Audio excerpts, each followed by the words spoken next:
આ સત્સંગનો કે બીએપીએસ સંસ્થાનો કે બહુ મોટો પરિચય નહીં. અને મહંત સ્વામી મહારાજ વિશે તો મેં સાંભળ્યું નહોતું. સદગુરુ પદ તરીકે હતા. પ્રમુખ સ્વામી મહારાજને જોયેલા, પણ મહંત સ્વામી મહારાજ જેવું કોઈ અસ્તિત્વ છે, આવા કોઈ વ્યક્તિત્વનું એ ખબર નહોતી. તો અમે ત્યાં નડિયાદ ગયા તો એક જૂનો સત્સંગી યુવક એ અમારી ગ્રુપમાં હતો. એણે કીધું કે મોટા સંત મહંત સ્વામીજીનો આ રૂમ છે અને હમણાં ભોજન કરી રહ્યા હશે તો આપણે દર્શન થશે, ચલો જઈએ. એટલે અમે બધા ભેગા ભેગા ગયા. હવે હું સંપૂર્ણ આઉટસાઇડર છું, બિન સત્સંગી છું, એટલે મારો દ્રષ્ટિકોણ તો કંઈક જુદો જ હોય એમને જોવાનો. કોઈ બહારનો માણસ આ કથા સાંભળવા આવે તો જુદી રીતે મૂલવણી કરતો હોય, શક્ય છે. હું ત્યાં ગયો, સ્વામી જમતા હતા, થાળ હતો મોટો સામે અને પ્રેમથી જમતા હતા. પછી એવા સમાચાર મળ્યા કે ભોજન પૂરું થશે ને એટલે આ થાળમાંથી થોડો પ્રસાદ આપણને મળશે. એટલે હું વિચાર એ કરતો હતો કે આમાંથી કઈ આઈટમ ખાવા જેવી છે. બીજું બધું તો આમ જોતા જ ખબર પડી જાય. મગ હતા, મગ પણ એ કંઈ હરખા વઘાર્યા ખાલી બાફેલા મૂકી દીધા હોય એવા લાગ્યા. મેં કીધું આ મગમાં તો આપણે કંઈ રુચિ જાય એવું છે. આ રોટલીમાં રોટલી તો ખાઈએ જ છે. રસની વાટકી ભરેલી હતી, કારણ કે ઉનાળો હતો એટલે રસની સિઝન હતી. પણ રસ સ્વામી બહુ જમતા નહોતા. મેં કીધું રસ તો આપણે ખાતા જોઈએ છે ને, રસમાં ક્યાં કંઈ નવું છે. એક બિસ્કિટ મેં નવીન પ્રકારના જોયા, એવા બિસ્કિટ ક્યારેય જોયા નહોતા. મને થયું કે આ બિસ્કિટ જો પ્રસાદમાં મળે ને, કારણ કે પાછા સ્વામી જમતા હતા ને એટલા આનંદથી જમતા હતા, હસતા હસતા જમતા હતા. મેં તો આમાં કંઈક સ્વાદ લાગે છે, આ કંઈક ઇમ્પોર્ટેડ બિસ્કિટ લાગે અમેરિકાના. આ જો મળી જાય ને પ્રસાદમાં તો મજા આવી જાય. અને ભગવાનનું કરવું ને એ જ બિસ્કિટ મારા હાથમાં આવ્યું પ્રસાદ વખતે. બોલો, સંકલ્પ પૂરો કર્યો ને, પણ એ બિસ્કિટ જેવું મોઢામાં નાખ્યું, ફરતી ભગવાન સાંભળી ગયા. કારણ કે ટ્રેપ્ટિનનું બિસ્કિટ હતું, પ્રોટીન માટેનું બિસ્કિટ આવે. પણ અત્યારે જે આવે છે ને શુગરવાળા આવે છે, એટલે ખાવા ગમે. ટ્રેપ્ટિનનું બિસ્કિટ શુગર વગરનું.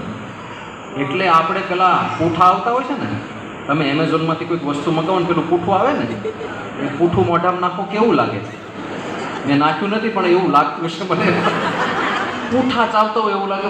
આ બિસ્કિટ ખાઈને એ તો હસતા હતા પાછા, એ તો મોજથી ખાતા હતા. આપણને એમ લાગે આખી દુનિયાનો સ્વાદ આમ જ ભર્યો છે, આમાં તો આ મોઢા છે એવું નથી. માંડ માંડ ફૂટવાડ્યું એક બિસ્કિટ. એટલે આટલું નિસ્વાદીપણું વર્ષોથી લોકોએ એમના જીવનમાં જોયું. બ્રહ્મવત્સલ સ્વામી 2016થી મહંત સ્વામી મહારાજના રિપોર્ટ લેખનની સેવામાં જોડાયા. કે ગાદી ઉપર હવે ગુરુપદે સ્વામી આવ્યા તો એમની દૈનિક ક્રિયાઓ જે બને ને એનો રિપોર્ટ લખાય કે આજે બાપાએ આટલી મુલાકાત કરી, આવા આવા પ્રસંગો દિવસ દરમિયાન બન્યા, સભામાં બાપા ગયા ત્યારે આવો કાર્યક્રમ થયો, આ પ્રકારના આશીર્વાદ એમણે આપ્યા. તો બ્રહ્મવત્સલ સ્વામીએ રિપોર્ટ લેખનની સેવામાં જોડાયા. એમણે 1.5-2 વર્ષ સુધી જોયું કે સ્વામી રોજ એકનું એક જ જમે છે. સવારે એમનું પાછું માપેલું એક જ વસ્તુ જમવાની, અને એ માપેલી કે પરવળ, બાફેલા પરવળ જમવાના તો એ 4 જમવાના તો 4 જ, પછી 5નું સેવકે મૂક્યો હોય તો બહાર કાઢ નાખે. ત્યારે એવું નહીં કે આજે મોજ આવી ગઈ, આજે 7 ખાઈ ગઈ, એવું 4 એટલે 4 જ, બધું ગણતરીપૂર્વકનું હોય. બ્રહ્મવત્સલ સ્વામી કે આવું જીવન કોઈ કેવી રીતે જીવી શકે? 2 વર્ષ સુધી એકની એક જ આઈટમ, રોજ એનું એ જ હોય, અને એ બાફેલું ને મીઠા વગરનું મોડું મોડું.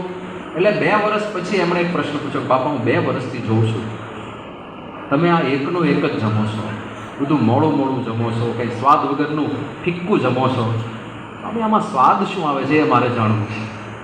ત્યારે મહંત સ્વામી મહારાજ બોલ્યા કે આમાંથી શું સ્વાદ લેવાનો, સ્વાદ તો ભગવાનની મૂર્તિનો આવે છે, આ બધા સ્વાદ તો ખાલી નથી. ભગવાનનું સુખ લેતા હોય, એ જે વાત કરીને અધ્યાત્મ નિત્યા, એમને નિરંતર પરમાત્મામાંથી આનંદ આવતો હોય એટલે એમને લૌકિક આનંદનો કોઈ આધાર નથી. આવા સંત જ્યાં હોય ત્યાં ભગવાન પ્રગટ હોય, આસક્તિ ના હોય તો મોહ ના હોય. એનાથી પણ મોટો ગુણ છે નિર્માન. ઘણીવાર કેવું છે, કનક તજો કામિની તજો તજો ધાતુ કો સંગ, પણ તુલસી લઘુ ભોજન કરી જીવે માન કે રંગ. તપ કરવાનો પણ અહંકાર હોય.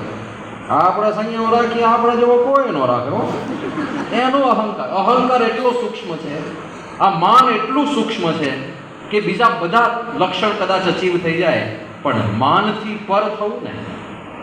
અને જોવું એમની નમ્રતા, કેવા કાર્યો કરે છે. આપણે ત્યાં અત્યારે બીએપીએસ સંસ્થામાં દર અઠવાડિયે એક હરિમંદિરનું નિર્માણ થાય છે, દર અઠવાડિયે. તો ક્યારે એનો મદ જોયો મહંત સાહેબ મહારાજના ચહેરા ઉપર? એ જો આપણે કેવું કામ કરી નાખ્યું, કાંઈ જ નહીં. એ જ નમ્રતા, એ જ જોડેલા હાથ. દર વર્ષે 40થી 50 નવયુવાનો ભણેલા ગણેલા અમેરિકાના અને ભારતના એમના ચરણોમાં જીવન અર્પણ કરીને સાધુ થાય છે.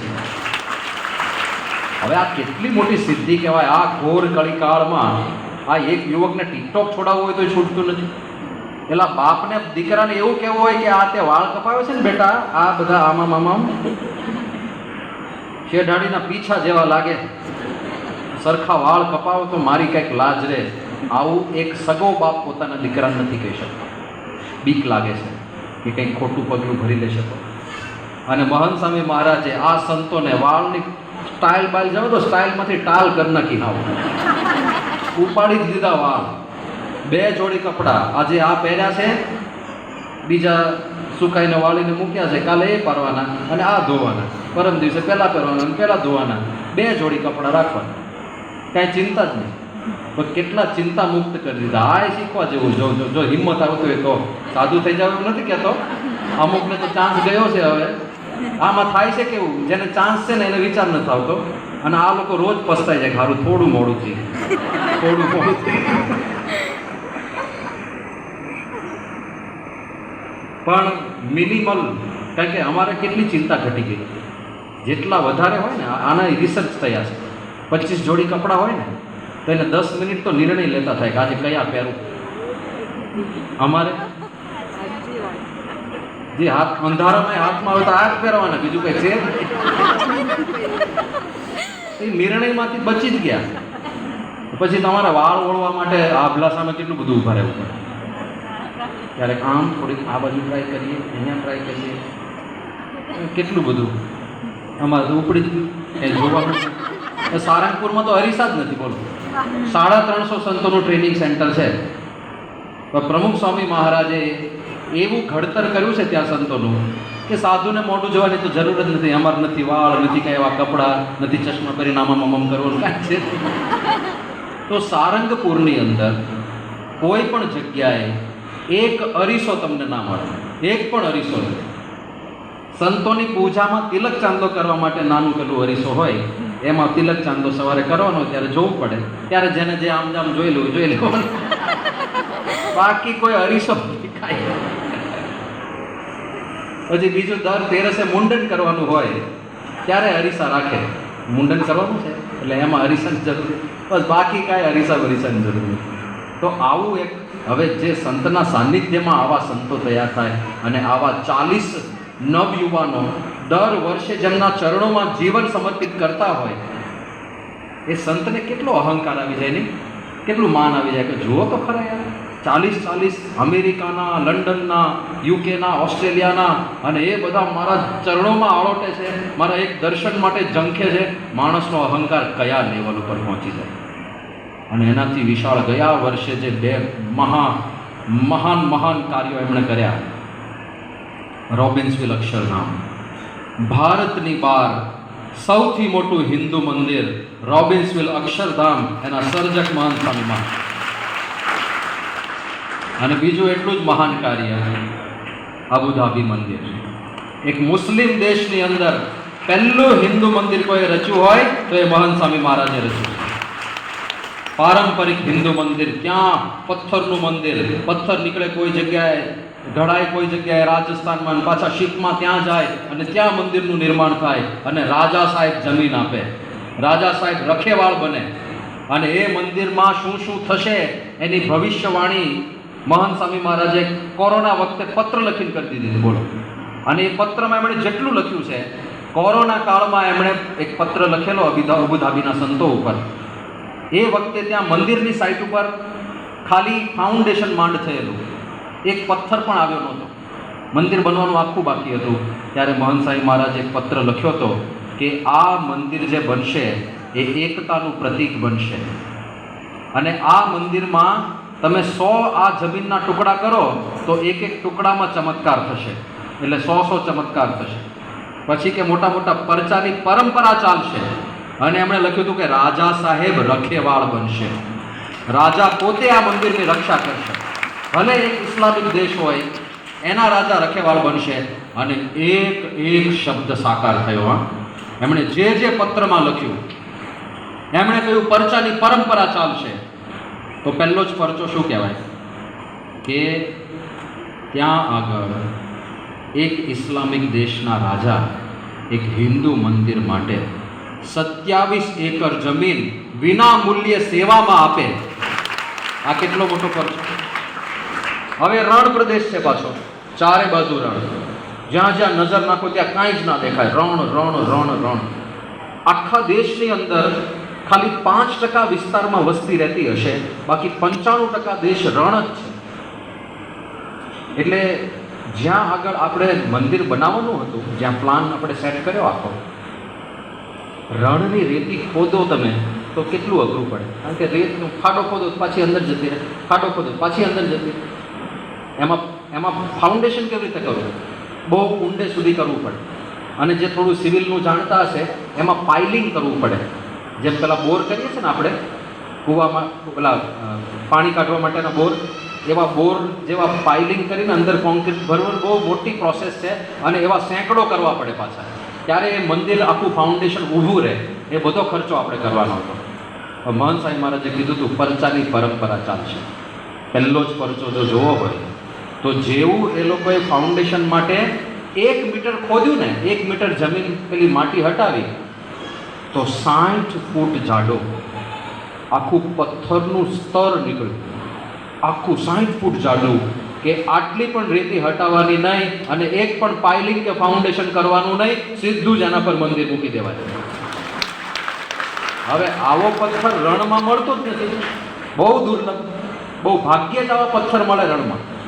અને હજુ આપણા બધા એન્જિનિયરોની શંકા હતી કે મંદિરમાં વાંધો તો નહીં આવે ને, આવી રીતે સીધું મંદિર મૂકીએ, સ્ટેબલ તો રહેશે ને મંદિર. તો એક જે આ આર્કિટેક્ચર હતા, જેના આ બધું આ બધામાં એક્સપર્ટ જે હતા, એવા એક મલેશિયન માણસનો સંપર્ક કર્યો.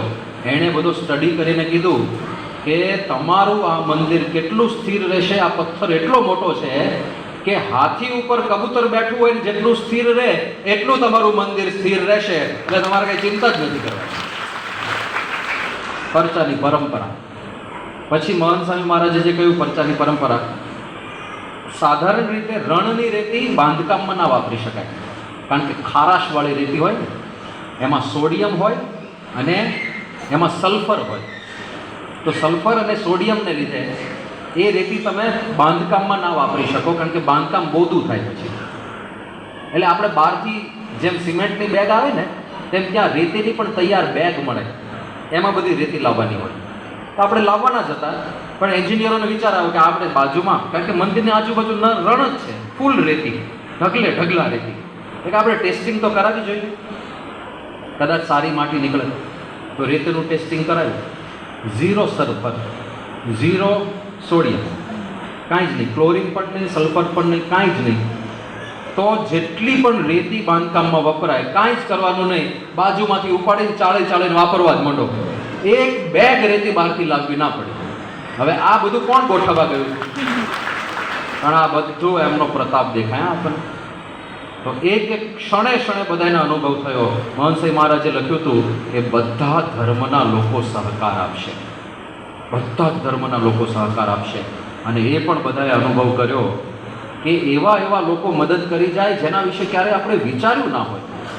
એક વ્યક્તિ સુલતાન અહેમદ બિન સુલેયામ, જેમની બહુ મોટી ડીપી વર્લ્ડ નામની કંપની છે, હવે એ કોઈક રીતે સંપર્કમાં આવ્યા અને મંદિર જોવા માટે આવ્યા. એટલા રાજી થયા, એટલા પ્રસન્ન થયા. આરબ માણસ, ત્યાં મુસલમાન માણસ, પણ મંદિર જોઈને એટલા પ્રસન્ન થયા કે બહાર પાર્કિંગમાં ઊભા હતા. અને એ વખતે સંતોએ વાત કરી કે બસ હવે થોડા દિવસમાં આ મંદિરની પ્રતિષ્ઠા થશે. પ્રતિષ્ઠા પહેલાં આવેલા કે થોડા દિવસમાં આ મંદિરની પ્રતિષ્ઠા થશે અને અમે ફેસ્ટિવલ ઓફ હાર્મની ઉજવવાના છીએ. એટલે અમારા ગુરુજી આવશે, 5 દિવસનો આખો ઉત્સવ થશે અને હજારો હરિભક્તો અહીંયા આવશે, બધા જમશે, ઉત્સવનો લાભ લેશે. નરેન્દ્ર મોદીજી પણ આવવાના છે, બધી વાત થઈ. અને ત્યારે આ સુલતાન અહેમદ બિન સુલેમાએ એવું કીધું કે સ્વામીજી, મને એક ઈચ્છા